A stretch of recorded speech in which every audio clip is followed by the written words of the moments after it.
Welcome to our podcast Dream Big with Eduardo the Realtor. Welcome, Mark. Thanks for coming in. So tell me what's been on your mind regarding your home buying journey. Well, Eduardo, I've been looking at listings, and honestly, everything in my budget feels underwhelming. I can picture exactly what I want: a detached house with a big yard, maybe a renovated kitchen, but when I see what I can actually afford in Edmonton right now, it's just not it.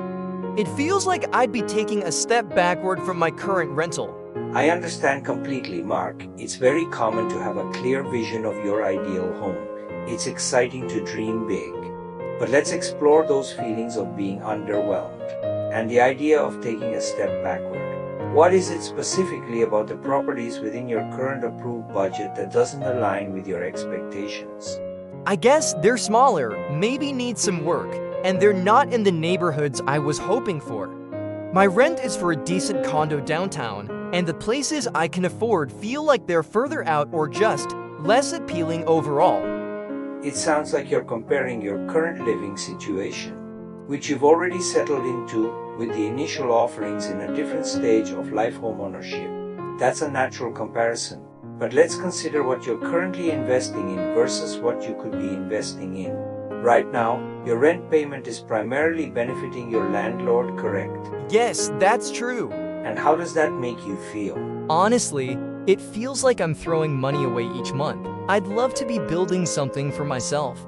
Exactly. And that's the core of what we need to focus on.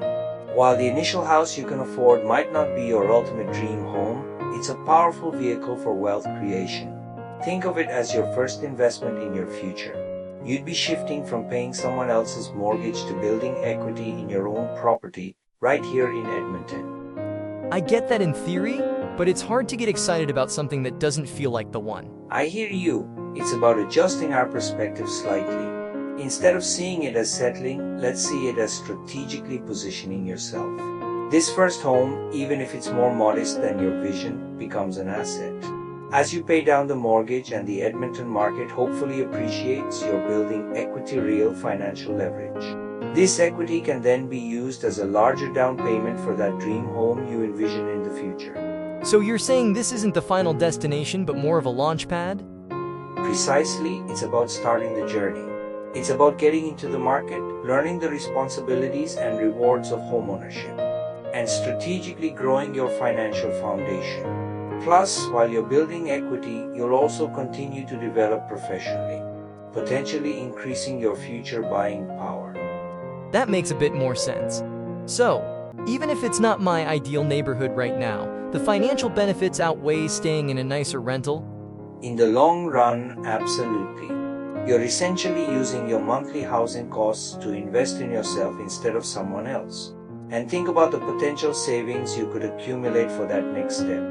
Every dollar you put toward your mortgage principal is a dollar closer to your next down payment.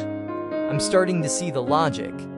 It's just that initial disappointment of not being able to get what I truly wanted right away. That's completely valid, Mark. It's important to acknowledge those feelings. But let's channel that energy into a proactive plan. How about we start with a practical exercise? I call it the homeownership ABCs. Okay, I'm listening. A is for meet with a realtor, and you've already taken that important first step. We can work together to realistically assess the Edmonton market within your current budget and identify properties that offer good value and potential for growth. Right. B is for meet with a mortgage broker.